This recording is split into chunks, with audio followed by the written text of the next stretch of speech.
I've talked about this briefly in other videos, but I think it's a very simple but powerful and important thing. And that is that many people do not see how, when you see in Revelation 5, Jesus there as a lamb that has been slain, that is something that happened right after the resurrection, after Jesus saw Mary at the tomb. And listen to what, as simple as this is, he sees Mary at the tomb, he says, "Touch me not, I've not yet ascended to the Father." Obviously, later he comes back to the disciples and he allows them to touch him. He has already been to the Father. Now, the significance of this is when you look at Revelation, actually chapter 4, when the door is opened and then you see the throne of God, but moving into Revelation 5, where you see the lamb that has been slain, when he takes that book or scroll right out of God's hand, everything changes. And they sing a new song, and this is also compared to the Song of Moses. And they say, "Worthy is the Lamb to receive all power, honor, and glory, for thou wast slain." And he receives that. And notice in Matthew 28:18, when he has come back to the disciples, that Jesus makes this statement that all power is given unto me in heaven and in earth. Now, he makes that statement after he has already suffered the cross and has been resurrected, has been to the Father, obviously, from even just the quote from when he was at the tomb with Mary. And he turns around and he makes that statement in Matthew 28:18. So this is significant to understand that Revelation 4, 5, and 6, where he breaks the seals and so forth, up to a certain point, even when you get to the New Jerusalem, which is after Pentecost. But the point is that he turns around and receives all that power, honor, and glory. And that's why you see the lamb as it had been slain.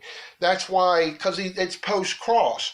Jesus said, "Touch me not. He's not yet ascended to the Father." He goes to the Father. He takes that scroll out of God's right hand. He receives all power, honor, and glory. And he comes back to earth at some later point. You could talk about when that happens in the course of Revelation. How far does this go?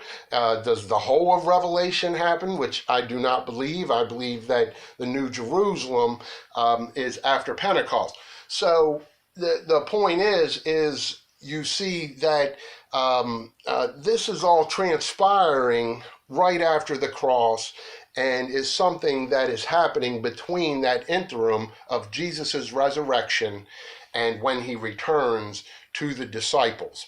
And, to debate, again, how much of Revelation happens during this interim is for another video and another time. But nevertheless, it's important to see that this happened right after the cross. You want to know what happened after Jesus? I'll tell you what happened when he died.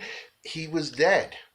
And when the Bible speaks of him being in hell, that's a reference to the grave, Hades, and it is interpreted that way in other places, but it's a reference to the grave. But for all intents and purposes, Jesus was dead, and then he was resurrected, of course, and then he saw Mary, and then he ascended to the Father, and he took the scroll out of God's right hand, and then returns to the earth, had received all power, honor, and glory, also commissioned to be baptized in the name of the Father, the Son, and the Holy Ghost. So you can see that Jesus is very significant ceremony that happened there right after the resurrection.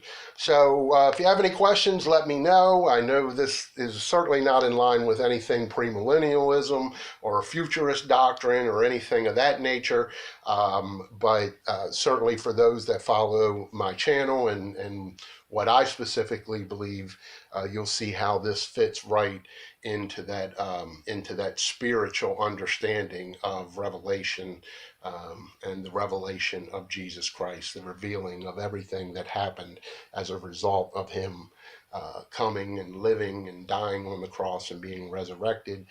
This is all about Jesus. Okay, God bless. Have a great evening.